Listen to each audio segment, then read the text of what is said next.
만큼 내 안에 채워지는 작업이 이루어지고 그 과정을 통해서 성취하는, 믿음으로 사는 하나님의 자녀라고 하는 신분에 합당한 사람으로서 나의 모습이기를 기뻐할 수 있는 기회가 주어지는 거죠. 그렇게 하기 위해서 나는 철저하게 이 땅에 사는 날 동안 내가 하나님의 사람이라고 하는 정체성, 이게 확인돼야 되고, 하나님의 사람으로서 나를 확인한다고 하면 나는 그 하나님의 사람으로 내가 어느 정도 합당한 사람인가 끊임없이 확인해 보면 참 부족하다는 것을 느낄 수밖에 없고 고백할 수밖에 없고, 그런 만큼 나는 좀 더 나를 만들어가는 작업, 생각에 있어서 나의 모습, 내가 어떤 뭔가를 하는 과정 속에서 나의 모습이 어떤 모습일까?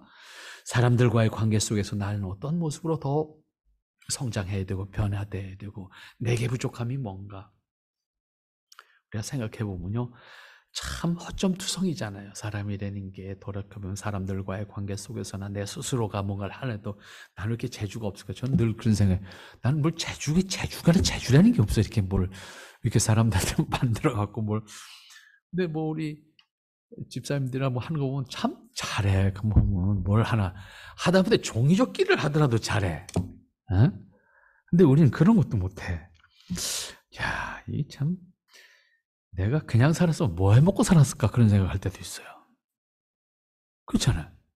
내가 뭘 할 줄 있나, 할 줄 아는 게 뭐가 있냐고. 근데 가만히 보면 다 그만큼 하는 걸 통해서 협력해서 사는 거야, 이게. 혼자 무슨 홍길동처럼 혼자 다 완벽하게 해가지고 그 사람이 혼자 하는 것을 통해서 스스로 사는 건 아무것도 없어. 사실은 다 고만고만한데 서로 잘하는 게 있어. 그걸 가지고 우리가 합력해서 사는 거잖아요, 사실. 그래서 사람은 혼자 못 사는 거예요. 같이 살아야 되는 거예요. 여러분, 그 나는 자연이라는 프로그램이 장수 프로그램이잖아요. 세상에 그 프로그램이 장수할 거라고 아무도 생각 안 했어. 프로듀서 자신도 생각하지 않았던 거예요, 이 프로그램이. 근데 지금 10년을 더 했다고. 왜일까요? 그리고 그들의 살아가는 모습을 보세요. 혼자 사는 사람의 한계를 매일 볼 수 있는 거야, 그 프로그램. 자기가 할 수 있는 한계가 있잖아요. 시간의 한계, 능력의 한계, 재주의 한계, 물자의 한계가 있는데 그걸 다 어떻게 하고 살아? 자기가 할 수 있는 것만큼 하고 사는 거지. 그 이상 못하는 거예요. 그러나 같이 할 때는 이 대도시도 만들어지는 것이고, 같이 할 때는 전철도 움직이는 것이고, 같이 할 때는 이렇게 우리가 환경 좋은 곳에서 예배도 할 수 있는 것이지요. 혼자면 안 되죠. 있어도 안 되고 있을 수도 없고. 그렇지 않습니까? 그런 의미에서 그리스도인들이 구원받은 사람으로 세상에 함께하는 이유도 마찬가지예요. 혼자 독불장구처럼 완전한 사람이 되어서 살 수 있는 것이 결코 아니에요. 저는 여러분들을 통해서 많은 걸 생각하고 깨닫고 배워요. 서로의 관계를 통해서 이런 경우, 저런 경우, 그것을 나는 어떻게 소화시키고 나는 어떻게 받아들이고 내 안에서는 어떻게 이거를 만들어 갈까, 이런 생각도 하게 되고, 또 우리가 함께 나눌 수 있는 거, 함께 이루어야 될 건 뭘까라고 하는 것도 생각을 해보게 되는 거예요. 그런 의미에서 우리는 그냥 주어진 시간을 살고 종교적인 행위를 하기 위해서 함께 단순히 모이는 사람이 아니라, 우리는 끊임없이 하나님의 형상으로서 내가 어떠한 모습이어야 할까에 대한 생각을 해야 되고, 그것을 많은 성경적 지식을 통해서 단순히 완성할 수 있는 것이 아니에요. 아무리 많은 성경적 지식이 있다 할지라도 그 한 말씀 한 말씀에 대한 응답할 수 있는 나의 모습을 만들어 가지 않는다고 하면 필요 없는 것은 아니지만 유용하진 않을 수 있죠. 한 말씀 깨달은 걸 가지고 그 말씀을 내 안에 이렇게 적용해보고, 그것을 통해서 내 모습을 반추해보고, 그리고 나는 어떠한 사람으로서 더 커야 되겠는가를 생각하면서 끊임없이 우리 자신들을 확인하면서 세워가는 거예요. 만들어가는 거예요. 하나님의 사람으로 나를 만드는 거예요. 하나님께서 나의 신분을 세워주셨잖아요. 하나님의 자녀라는 신분으로 세워주셨잖아요. 이 세워졌는데 우리는 이미 아담 때 망가졌잖아요. 이 망가진 우리의 본래 하나님께서 만족하셨던, 기뻐하셨던, 만들어 놓으시고 참 내가 잘 만들었다고 기뻐하셨던 그 하나님의 형상을 가진 그 사람의 모습으로 내가 세워져 가도록 나는 나 자신을 만드는 작업을 해야 되는 거예요. 이게 신앙의 성장이라고 하는 거예요. 신앙의 성장이라고 하는 것이 어떠한 정해진 시간에 종교적 행위를 잘 하는 것으로 끝나는 것이 아니라 그건 과정이고 그건 프로그램일 수 있어요. 완성은 내 안에 있어야 되는 거야. 완성 자체가 내 안에서 있어야 된다. 그런 의미에서 우리가 하나님의 사람으로서 하나님의 자녀로서 나의 모습이 어떠한 것이어야 하겠는가라고 하는 측면에서 우리는 목표가 분명해야 돼요. 하나님의 형상이 내 안에 채워져야 되는 거예요. 그렇게 놓고 생각하면 이제 두려운 거예요. 왜? 아무리 봐도 하나님 발뒤꿈치도 안 되는 모습이 우리 스스로가 발견할 수밖에 없는 거잖아요. 그럼에도 불구하고 하나님은 나를 기뻐하시는 거잖아요.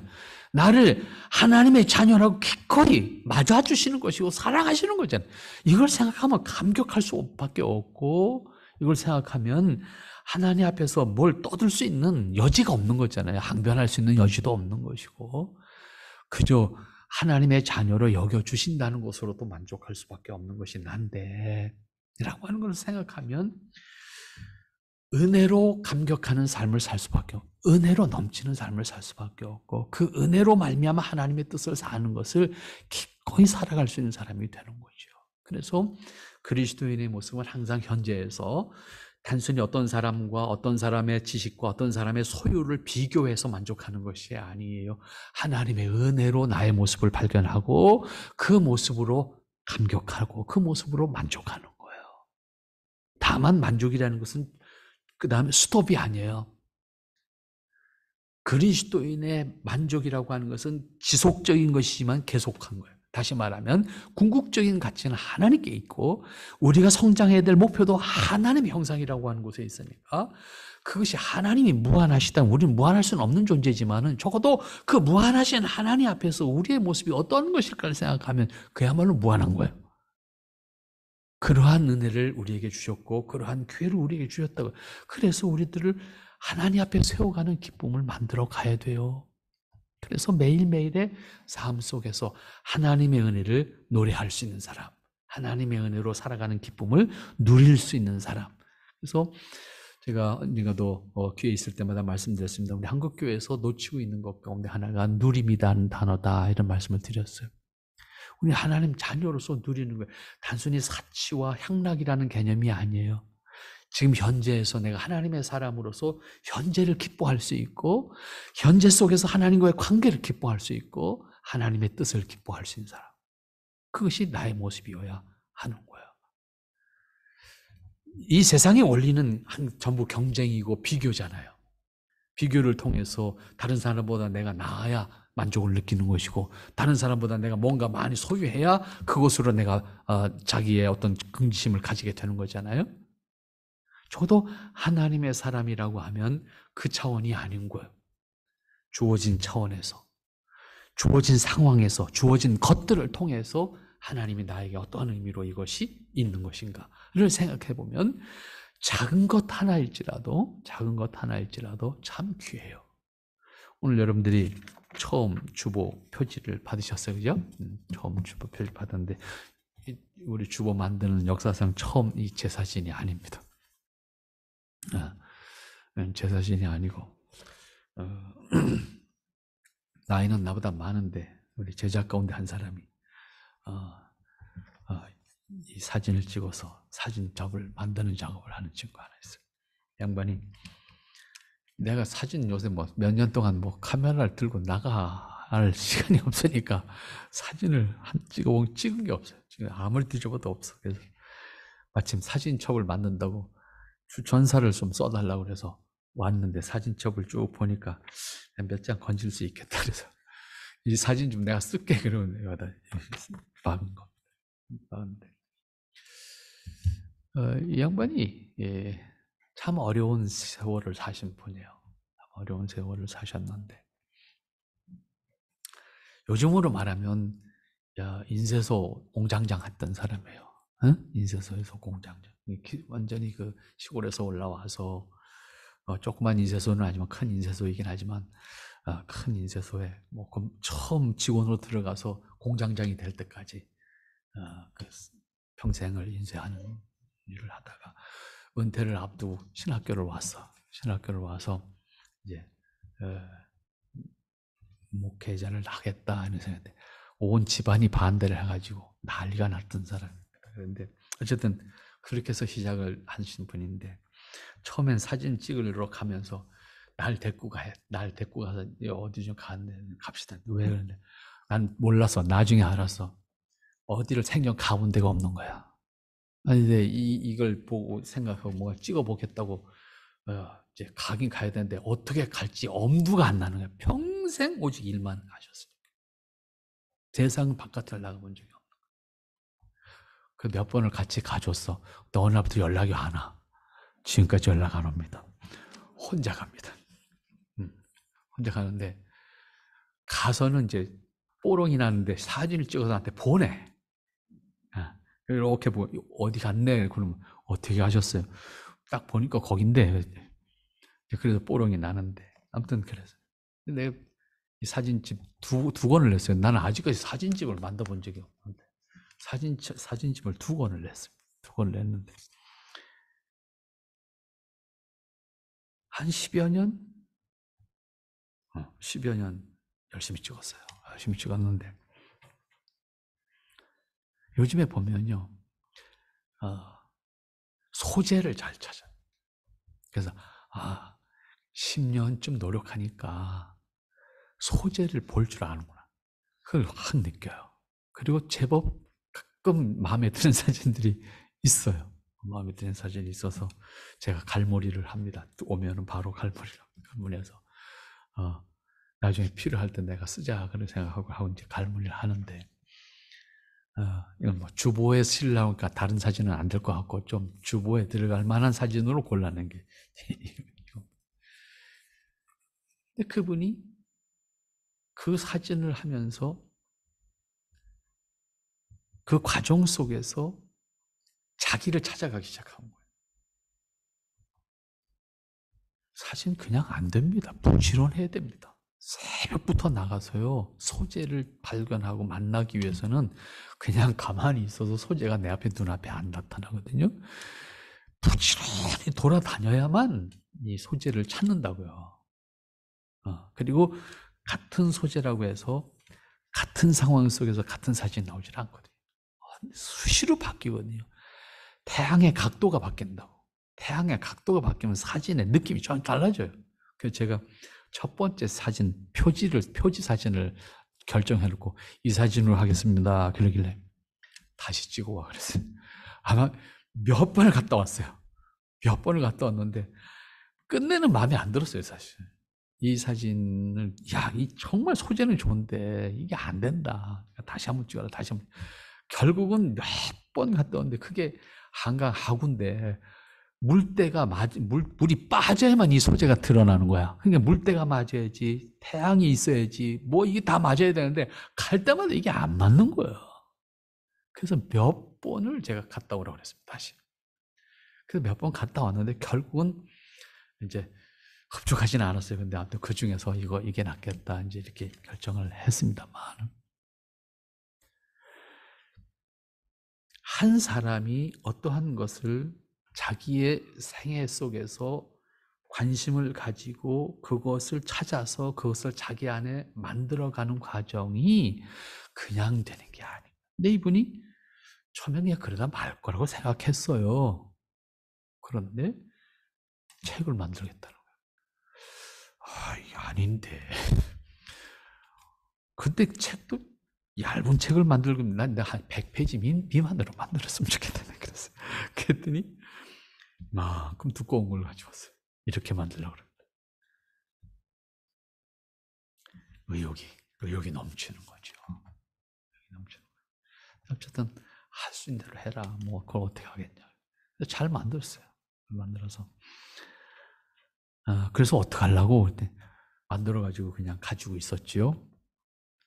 뭐 누가 그 책 사요? 요즘에 책이 뭐 더더군다나 사진첩을 한국에서 사지 않죠.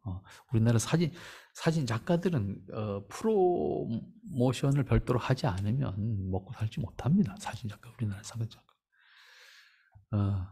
그러니까 그 만들면 만드는 날부터 손해인데 만들었어요. 근데 결국은 이 두 번째 책을 만들게 된 동기가 있어요. 어느 교도소 사역을 하시는 목사님이 연락을 오고 그 교도소에 기증하면 안 될까 이렇게 된 거예요. 그런데 일권이 거의 다 만나는 사람만 나눠주고 다녔으니까 다 떨어졌어. 목사님 책이 없는데 어떡하죠? 그럼 준다고 그랬다며요. 준다고 그랬대. 그럼 만들어주면 어떻게? 그래서 아마 다시 찍었는지 모르겠습니다. 다시 찍었는지 모르겠어요. 어쨌든 그래서 청송교도소까지 200권을 싣고 갔습니다. 가서 그걸 주고 왔는데 이게 소문이 났어. 다른 교도소에서도 또 달랬는데 문제는 이제 책 만드는 돈이 있어야 될 거 아니야. 거기서 대금을 주는 거 아니니까 내가 갖다 주기만 하지. 만들어서 내가 갖다 준 거지. 나름 의미가 있는 거야. 어쨌든 재소자들이 그 글을 짧은 글들이지만 짧은 글을 보고 마음의 어떤 변화를 가질 수 있다고 하면 좋은 열매가 되지 않겠나 그런 생각을 하면서 부지런히 그래서 두 번째 책을 또 만든 거예요. 한 사람이 어떤 관심을 가지고 그것을 통해서 자기가 그것을 통해서 성취시켜 나가기 위해서는 부단한 노력을 해야 돼요. 그 노력이 없이 되는 것이 아니란 말이에요. 우리 스스로가 하나님의 사람으로 내가 어떠한 모습일까를 생각하지 않고 어느 날 갑자기 이런 작품이 나오지 않아요. 나라고 하는 사람이 이런 작품처럼 만들어지도록 하기 위해서 또 들여다보고 뭐가 부족한가 나를 들여다봐야 되는 거예요. 나를 들여다보면서 이 부분이 부족한가 이 부분이 부족한가 끊임없이 나를 내 안에서 만들어가면서 하나님 앞에 정말로 아름답다 하나님 보시기에 내가 심히 기쁘다라고 일컬을 수 있을 만큼 나를 만들어가는 작업을 생각한다고 하면 참 어렵다고 생각하지만 하나님께서 우리에게 완전한 걸 요구하시는 것이 아니다 그 말이에요. 성장하는 너의 모습을 내가 기뻐하겠다 그런 뜻이에요. 다시 말로 바꾸면 완전한 너의 모습을 기뻐하는 것이 아니라 성장하는 너의 모습을 기뻐하겠다. 제가 언젠가 그런 예를 들어서 말씀드렸어요. 살아있는 생명체는요 아름다워요. 그러나 죽은 나무는요 아무리 아름다웠던 나무도요 시간이 지나가면서 어떻게 돼요? 우선 사람들이 마음에 풍요로움 그걸 대하면서 기뻐할 수 있는 여유가 생기지 않아요. 그래서 세상에서도 그런 말을 하잖아요. 죽은 나무엔 새도 깃들지를 않아요. 살아있는 나무에 새들이 깃든다. 그 동물들도 자신들이 봤을 때 아름답지 않을 뿐만 아니라 은신처가 안 되는 거죠. 자기를 품어줄 수 있는 여유가 없는 거예요. 은신처가 돼야 새들이 깃들죠. 단순히 숨는 것만이 아니라 거기서 먹이를 찾을 수 있어야 되는데 먹이를 찾아서 들어가는 건데 죽은 나무 안에는 먹이들이 있잖아요. 죽은 나무에는 찾아드는 동물 자체가 없어요. 딱따구리조차도 가끔 먹이를 찾기 위해서 죽은 지 오래되지 않은 나무는 딱따구리가 찾아요. 여기는 아직 그 벌레들이 살아있을 수 있어요. 그러나 죽은 지 오래되면 벌레조차도 그 안에 살지 못해요. 그러면 결국은 딱따구리조차도 깃들지 않아요. 오늘 우리가 다시 이 부분을 생각하십시다. 하나님의 형상으로 내가 지음을 받았다? 그렇다고 하면 나는 하나님의 형상으로 상상으로 회복될 수 있는 은혜를 허락받은 것이 구원이에요. 여기서 현재의 구원은 내가 하나님의 형상을 회복하도록 하나님께서 신분을 바꿔주셨으니까 나는 하나님의 형상을 내 안에 채우는 작업을 이 땅에 하는 것이고 하나님의 형상을 내가 채워가는 과정을 통해서 나를 기뻐할 수 있고 하나님 앞에 감사할 수 있어야 돼요. 이것은 우리에게 성취감이라고 하는 것으로 물론 우리가 스스로 하나님 앞에 성취감을 자만할 수 있는 것은 결코 아니에요. 그분은 전능하시고 전지하시고 완전하신 분이니까. 하지만 그렇잖아요. 우리 아이들이 자라나는 과정 속에서 철들기 전에는 자기가 뭔가를 하는 것을 자랑하고 싶잖아요. 부모님 앞에서도 자기가 뭘 하는 걸 자랑하고 싶고 잘했다고 칭찬받고 싶잖아요. 어떻게 보면요, 하나님께서 우리 모습을 그렇게 기다리실지 몰라요. 어린아이처럼 순진하게 하나님 나 오늘 이거 했어요 말할 수 있는 나 이렇게 오늘 뭔가 감당하려고 노력을 했어요. 그리고 내가 오늘 이거 깨달았어요. 이 깨달음을 내 안에 이렇게 채웠어요. 이러한 모습을 순박하게 하나님께서 우리를 기뻐하시는 모습이 아닐까, 이런 생각을 해보게 되는 겁니다. 그러니까 어렵게 생각하지 말고, 어려운 지식을 많이 가졌기 때문에 그 사람이 단순히 훌륭한 사람 되는 것 아니에요. 아무리 많은 지식을 가지고 있어도요, 그것을 인격으로 담아내지 못한다고 하면 그 지식은요, 도구밖에 안 되는 거예요. 그 사람 먹고 사는 도구 그 이상의 의미가 되지 않아요.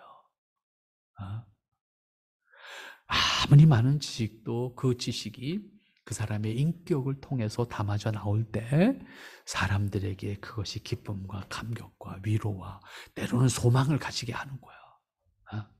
하나님께서 우리를 향해서 원하시는 모습, 하나님의 아들이라는 신분을 이미 주셨으니까 우리는 그 아들의 합당한 모습으로서 나를 만들어가는 작업을 하는 것, 그것이 구원받은 사람으로서 이 땅에서 하나님의 자녀로서 살아가는 모습, 그래서 하나님의 형상을 우리 안에 회복해서 채워가는 것으로서의 우리의 삶이 바로 우리 땅에서 주어진 삶이고, 구원받은 사람으로서 자기를 위해서 노력해야 되는, 자기를 위해서 힘써야 되는, 적어도 신앙의 성장이라고 하는 단어 속에 포함해서 가장 중요하게 생각해야 되는 모습이 바로 그것이다 라고 하는 것을 생각하면, 여러분 성경 한 절 한 절을 읽으면서 그 말씀 속에 담겨져 있는 가치를 여러분들 안에, 여러분의 인격과 신앙의식 안에 담아서 이것을 나라고 하는 사람의 인격의 어떤 요소로 만들어가는 작업, 그것이 우리에게서는 이 땅에서 가장 중요한 일이다. 그래서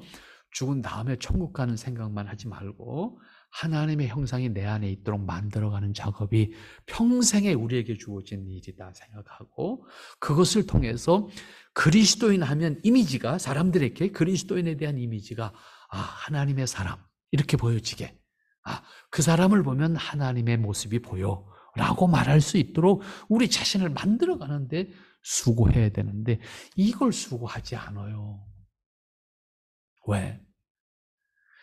누가 의도적으로 그런 건 아닌데 우리는 목적에다 모든 것을, 신앙의 목적에다가 신앙을 다 못 박아놨어요. 구원이라고 하는. 그래서 그건 죽은 다음에 천국 가는 걸 못 박아놨다고. 그러니까 나는 이미 구원받은 사람으로서 게을러지거나, 아니면 그 천국 가서 상 받기 위한 보험금 많이 받으려고 노력하는 사람으로밖에는 안 된단 말이에요. 가장 내면에 있어서 중요한 문제는 하나님의 형상을 내 안에 담는 거예요. 이게 과제라고요. 그래서 그리스도인의 모습이 하나님을 드러내는 모습으로 변해야 된다고요. 근데 이 모습이 안 만들, 이 모습을 위해서 우리가 수고하지 않아요. 여러분들이 그런 의미에서 오늘부터 하나님의 말씀을 읽더라도 단순히 많이 읽고, 많이 읽었으면 좋아요. 하지만 많이 읽고 모든 걸 생각하지 않으면 아무 의미가 없어요. 불경을 외우듯이 수십 번 성경을 읽었는데 아무것도 기억하지 않는다? 그런 의미가 없는 거예요. 작지만 하나님의 말씀을 내 안에 담고, 그 하나님의 말씀을 담아서 하나님의 뜻을 내 안에 이렇게 채워가는 작업, 하나님의 형상을 내 안에 채워가는 것을 통해서 기뻐할 수 있는 사람이 되어야 된다. 과거에 우리나라도 도제식 교육이라는 것이 있었어요. 그죠?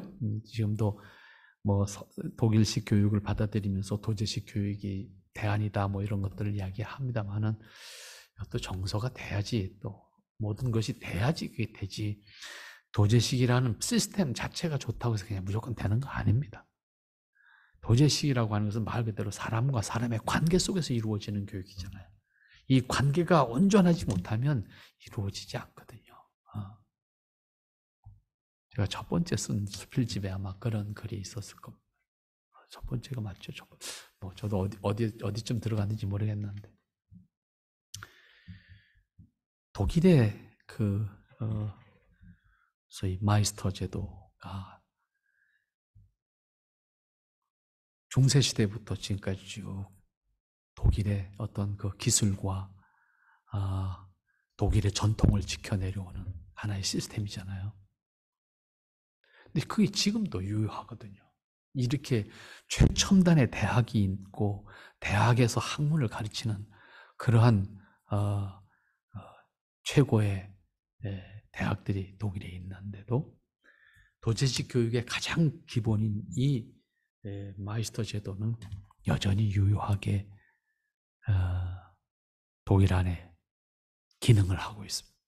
언젠가 한번 그런 사람을 만나서 이야기를 해볼 수 있는 기회가 있었으면 좋았는데 지나가는 길에 이렇게 그 가는 모습이 보여서 차에서 뛰어낼 수도 없고 그래서 결국 그 사람 꼭 그런 사람 만나면 이야기 꼭 해보고 싶은 것들이 참 많았는데 기회를 못 가졌습니다. 그러니까 마지막 그 모든 수련을 마치고 마지막 3년을 방랑 생활을 해야 된다.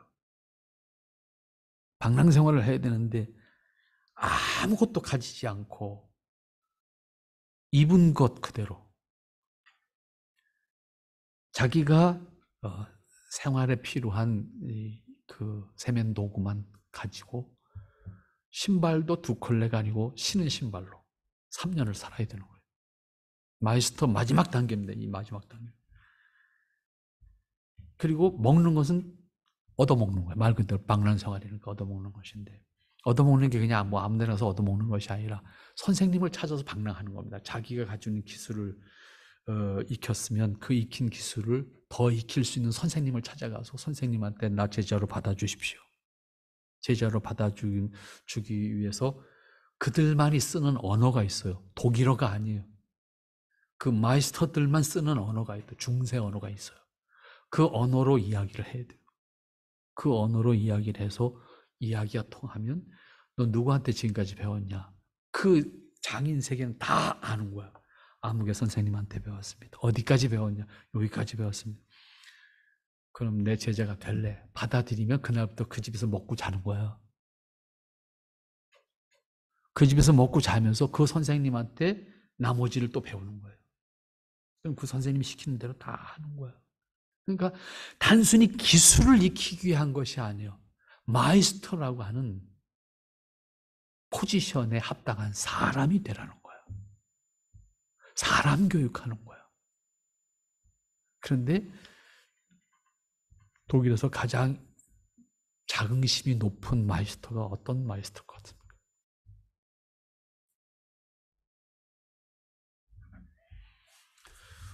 굴뚝 청소하는 사람입니다.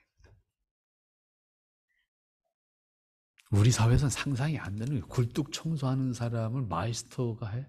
아무나 하면 되지. 아니요, 마이스터가.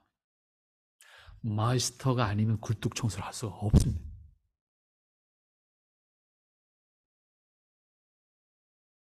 왜? 굴뚝 청소를 한다는 얘기는 그 집안을 다 준다는 뜻과 같은 의미예요. 굴뚝 청소는 그 집안으로 들어갈 수 있는 유일한 통로예요. 모든 창문을 잠그면 굴뚝을 통해서 그 집안을 들어갈 수 있는. 이 말은 우리 집 열쇠를 너한테 줘도 돼. 그런 의미. 사람을 교육하는 거예요. 단순히 재주를 교육하는 것이 아니라 재주도 최고의 재주이어야 되지만 우리 집 열쇠를 너한테 줄 수 있는 마이스터. 존경의 대상인 거예요. 제가 감명 있게 봤던 프로그램 가운데 하나는 뭐냐면 그 집 딸이 마이스터의 딸이 마이스터가 되겠다는 거야. 굴뚝 청소부가 되겠다는 거야. 근데 아버지가 처음엔 갈등을 해. 아니 하고 많은 일 가운데 여자가 굴뚝 청소 마이스터가 되려고 그러냐. 아버지가 처음에는 반대를 그렇지 않겠어요? 여러분 한번 생각해 보세요. 그런데 아버지가 허락을 해요. 그래서 딸이 마이스터가 되기 위해서 굴뚝 청소를 다니는 거야. 그 선생님을 찾아가서 또 굴뚝 청소 배우는 거야. 그리고 마지막 단계에선 3년을 방랑생활을 해야 돼. 배움과 관계를 확인하고 누구에게든지 인정받을 수 있는 사람이 돼. 이 제도에 대해서 제가 한 30년 전에 관심을 가지고 좀 뒤져봤었던 기억이 있습니다. 참 귀해요. 이게 도제식 교육의 출발점이었고 핵심이었구나. 그런 생각을 하면서 언젠가 제가 수필집에 하나 썼던 기억이 납니다만, 오늘 우리는 그리스도인으로서 단순한 기능인이 아니라, 종교인이 아니라 하나님의 사람이라고 하는, 그래서 어디 내놔도 저 사람은 하나님의 사람이야, 저 사람은 정말 하나님 믿는 사람이야 라고 할 수 있는 내가 되도록 나를 만들어 가야 되는 거예요. 누가 만들어주지 못해요. 사람은. 짐승은요, 사람이 훈련시키면 돼요. 근데 사람은요, 훈련시켜서 내 마음대로 되질 않아요. 세상의 교육이 사람을 위한 교육인데 제일 어려운 교육도 사람을 위한 교육입니다. 동물은 반복 교육을 시키면요, 똑같이 따라서 합니다. 사람은요, 똑같이 해도 똑같이는 절대로 안 합니다. 똑같이 해도 문제죠, 어떻게 보면. 왜? 그 사람의 생각이 있고, 그 사람의 의식이 있고, 그 사람만의 재주도 능력도 다르니까 다른 모습으로 표현돼야 되기 정상이지요. 그만큼 어렵기도 합니다. 그런 의미에서 우리가 하나님의 사람으로서 내가 이 땅에서 하나님의 형상을 회복하도록 해야 된다. 이게 첫 번째 문제, 구원이라고 하는 문제. 두 번째 문제는 구원받은 사람으로서 내가 하나님의 형상을 회복한다고 하면 하나님의 형상과 더불어서 우리의 삶이 이 땅에 존재하는 이유가 뭘까라고 하는 거예요. 이 땅에 우리가 하나님의 자녀라고 하는 신분을 가지고 존재하는 이유가 뭘까? 그것은 다른 거 아니에요? 하나님께서 처음부터 창조하실 때 인간의 존재한 목적을 만드셨잖아요. 인간이 존재해야 되는 이유를 분명히 말씀하셨잖아요. 그것은 하나님의 뜻을 드러내므로 하나님이 기뻐하시는 거예요. 그러니까 우리의 삶은 하나님의 뜻을 드러내는 삶을 사는 거예요. 그리고 그것을 내가 기뻐하는 거예요. 그러니까 우리의 기쁨은 현재에서 우리의 기쁨은 하나님의 뜻을 드러내므로 기뻐하는 거예요. 근데 하나님의 뜻을 드러낸다고 하는 것이 하나님께서 나에게 오늘 너 이거 해라 저거 해라 이렇게 된 것이 아니라 우리의 삶 전체를 통해서 하나님이 기뻐하시는 방식과 하나님이 기뻐하시는 것들을 살아가게 하셨어요. 우리에게 넌 요거 하라고 딱 이렇게 정해놓으신 것이 아니에요.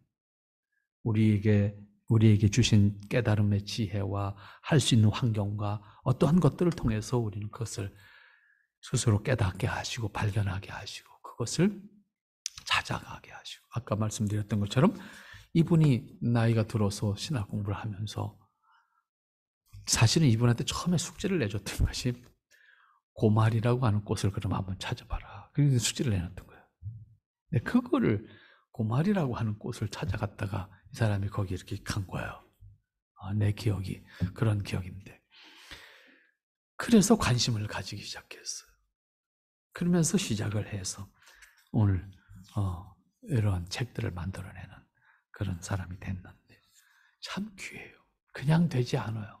동기부여가 있고 그 다음에 자신이 발견했을 때 가치를 확인하게 되고 그것을 확인하게 됐을 때 이거야 라고 자기가 감당해 가고자 하는 노력을 하게 되고, 그 노력이 없이 그냥 어느 날 만들어지나요? 절대로 만들어지잖아요. 그러니까 결국은 그만큼 노력을 하니까 결과물이 나오는 거죠. 그냥 어느 날 이런 그 작품들이 나올 수 있는 것이 아니고 그런 장면들이 언제나 있는 것이 아니잖아요. 그 순간밖에 없어요. 그래서 사진은 그런 의미에서 기록으로서의 가치를 가지는 거예요. 사진이라고 하는 것은 물론 기록 사진을 전문으로 하는 사람도 있지만 모든 사진은 기본이 기록이에요. 그 순간이에요. 그 순간밖에 없는 거예요. 여러분들 10년 전의 사진을 여러분의 얼굴을 한번 보세요. 20년 전 여러분의 얼굴을 사진 한번 보시라고. 전혀 다른 내가 거기 있다고. 그 시간이 지나가면 그러한 모습은 나한테 없었던 거예요. 다시 회복하지 못해요. 그렇기 때문에 그때 찍지 않으면 그 순간은 없는 거예요. 절대로요. 그러니까 그 순간에만 있는 거죠. 그런 의미에서 우리의 수고와 노력이 없이 하나님의 뜻을 살고 하나님의 뜻을 드러낸다? 불가능해요. 그만큼 우리가 생각하고 기도하고 하나님의 뜻을 찾고 그것을 위해서 우리가 열심히 노력해가는 과정을 통해서 한 단계, 두 단계 가다 보면 어느 단계 처음에는 버거워. 그러나 자연스러워져. 몸에 익는다 그 말이죠. 우리 안에 우리 몸에 익숙하게 되면 그거를 굳이 몸부림치지 않더라도 자연스럽게 내가 그것을 감당해 나가는 사람이 되게 되고, 그런 과정을 통해서 우리가 하나님의 기뻐하시는 것을 내가 자연스럽게 기뻐하는 사람이 돼요. 그러면 신앙생활, 일상생활 자체가 구분되지 않으면서도 자연스러워 하나님의 뜻을 사는 기쁨을 우리 안에 가질 수가 있단 말이에요. 여기까지는 신앙생활이고, 여기까지는 내 생활이고, 여기까지는 직장생활, 이렇게 구분해서 사는 게 그리스도인이 아니라고요. 이 전체가 하나님의 자녀로서 사는 것이고, 하나님의 자녀로서 내 일을 감당해 가는 것이거든요. 그러니까 일터에서나 내가 가정에서나 내가 하는 이 모든 과정이 하나님의 기뻐하시는 나의 모습으로 하나님의 뜻을 드러내는, 내가 하는 일들을 통해서 하나님의 뜻을 드러내고, 내가 살아가는 과정을 통해서 하나님의 뜻을 드러내는 삶을 살 수가 있어야 된다고 말해요. 그렇게 하는 것이 오늘 우리가 이 땅에서 구원받은 사람으로서 하나님의 뜻을 사는 것이다 라고 하는 것이죠. 그렇기 때문에 마지막 오늘 에베소서 1장 6절 말씀, 이는 그의 사랑하는 자 안에서 우리에게 거저 주시는 바 그의 은혜의 영광을 찬미하게 하려 합니다. 결국은 우리가 구원받은 사람으로서 하나님께서 우리를 아들 되게 하신 것은 하나님의 은혜를 노래하는 사람, 하나님의 뜻을 드러내는 사람, 하나님의 기뻐하심에 동참하는 사람. 그러니까 우리의 기쁨과 하나님의 기쁨은 같은 것이어야 되는 거예요. 다른 것이 아니라고요. 내가 기뻐하는 것과 하나님이 기뻐하는 것이 같은 기쁨이어야 돼요. 그랬을 때 하나님이 우리를 통해서 영광을 받으시는 것이고, 우리는 하나님의 기뻐하시는 모습으로 이 땅을 사는 사람이 되는 것이고, 동시에 나는 하나님의 뜻을 사는 사람으로서의 감격을 또한 누리면서 사는 사람이 되는 거죠. 그래서 누림이라고 하는 것이 단순한 사치의 개념이 아니라 하나님의 뜻을 사는 것, 그것을 자유롭게, 강제로 사는 것이 아니고 억지로 사는 것이 아니고 자유롭게 기쁨으로 살아가는 사람, 그것이 누림이다, 이렇게 생각하시면 됩니다. 그래서 결국 하나님의 뜻을 기꺼이 살아갈 수 있는 사람으로서 우리 자신들의 모습을 만들어갈 때 이 땅에서 구원받은 사람으로서의 나의 모습이 되는 것이고, 우리는 그런 의미에서 무한히 하나님 앞에서 하나님의 형상을 채워가는 사람들로서 서로 격려하고 서로 존중하고, 저 사람의 모습 속에서 내가 간직하지 못한 것을 소유할 수 있도록 노력하고, 또 내가 그에게 대해서 좋은 선한 영향력을 미칠 수 있다고 하면 그 선한 영향력을 함께 나눌 수 있는 사람으로서 우리 자신을 만들어가는 것. 그랬을 때 우리가 사람을 대하고 관계 속에 함께 하더라도 좀 더 여유 있고, 좀 더 그 여유로움 속에서 하나님의 뜻을 살 수 있는 감격이 우리 자신들을 풍요롭게 만들어 간다라고 하는 측면에서 생각을 할 수가 있을 겁니다. 그런 의미에서 우리가 하나님의 자녀로서 구원을 받았다라고 하는 말 속에 단순히 내가 죽은 다음에 천국 가겠다 하는 정도로 마무리하지 마시고, 오늘 현재에서 하나님의 자녀된 모습으로 살아야 된다. 그것이 가장 귀한 일이고 그 역할을 우리가 이 땅에서 감당해 가는 거예요. 그리고 동시에 나는 그것을 통해서 나에게는 기쁨이고 함께하는 모든 사람들에게도 같은 기쁨을 나누고 같은 기쁨을 함께 공유할 수 있도록 만들어가는 작업을 하는 거죠. 그러니까 여러분들에게 주어진 시간 적극적으로 활용하시고, 여러분들에게 주어진 재능 적극적으로 활용해서 뒀다가 쓸 데가 없어요. 내가 하고 싶어도 못하게 될 때가 와요. 내 발이 내 마음대로 안 움직여지고 내 손이 내 마음대로 안 움직여지는 순간이 온다고요.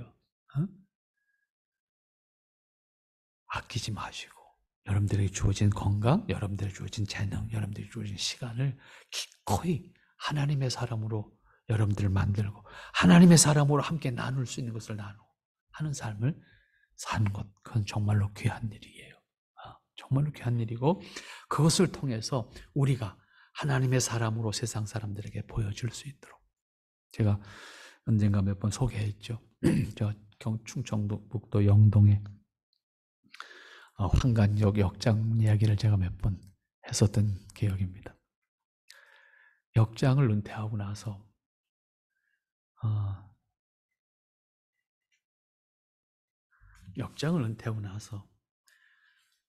그 황간역이 다시 황폐하기 시작했죠. 결국 그분이 은퇴하고 난 다음에는 그 산속에 누가 거기 찾아오겠어요? 다음에 온 역장이 이 사람처럼 해내야 되는데 그거 월급 주는 것도 아니고 그걸 누가 그 일을 해요? 안 하면 안 해도 월급 나오는데. 그러니까 결국은 다시 황폐화되어지는 환관역을 볼 수밖에 없고, 그래, 한 사람이, 이 양반이 가톨릭 신자거든요. 가톨릭 신자인데, 가톨릭 신자로서 그 산속의 작은 마지막 역을 자기가 거기서 은퇴하겠다고 찾아왔고, 거기서 그 산속에 있는 마을 사람들을 다 역으로 끌어내서 역을 정말로 사람 사는 모습으로 만들어내고, 거기서 자기에게 가지고 있는 재능을 가지고 사람들에게 기쁨을 주고, 그런 모습을 통해서 황간역에 새마을호가 서게 만들었다고요. 그런데 사람이 다시 안 오니까 어떻게 되겠어요? 결국은 산속의 간이역으로 다시 전락했죠. 근데 이 사람도 은퇴를 했으니까 후배한테 해라고 그럴 수는 없잖아. 그 사람이 굳이 그거 할 일 아니잖아. 그러니까 다시 원점으로 돌아갔어요. 근데 정작 이 사람은 은퇴하고 나서 자기가 평생 철도 공무원으로서 살았지만 이 사람한테 주어졌던 재주가 있어요. 그림을 잘 그려요. 지난 봄에 연락이 왔어요. 커피로 그림을 그렸습니다. 커피를 소재로, 커피 소재가 아니라 커피를 재료로 해서 그림을, 커피. 단색이잖아요. 브라운색의. 이걸 갖고 그림을. 근데 이게 철도청에서, 철도박물관에서 전시회를 해달라고 여기 부곡에 왔습니다. 그래서 어떻게 여기 와서 전화까지 왔는데 안 갈 수 없잖아요. 부곡을 갔어요. 부곡을 갔더니 커피로 참 어떻게 그렇게 그림 잘 그리는지 몰랐어요. 그 기관차, 우리나라 기관차들을 그림을 이렇게 그려서.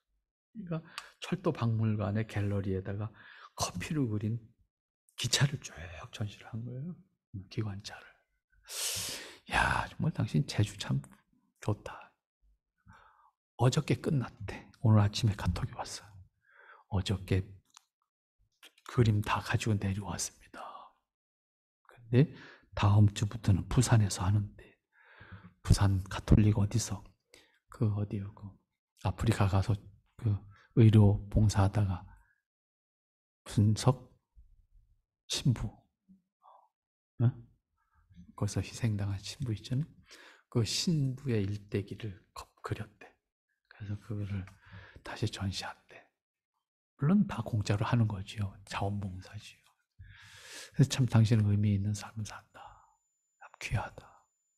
누구도 거부하지 않잖아요. 자연스럽게 그림을 통해서 자기가 전달하고자 하는 메시지를 열심히 전하면서 사는. 더 바빠. 공무원으로 있을 때보다. 그래서 참 귀하다 격려를 해줬어요.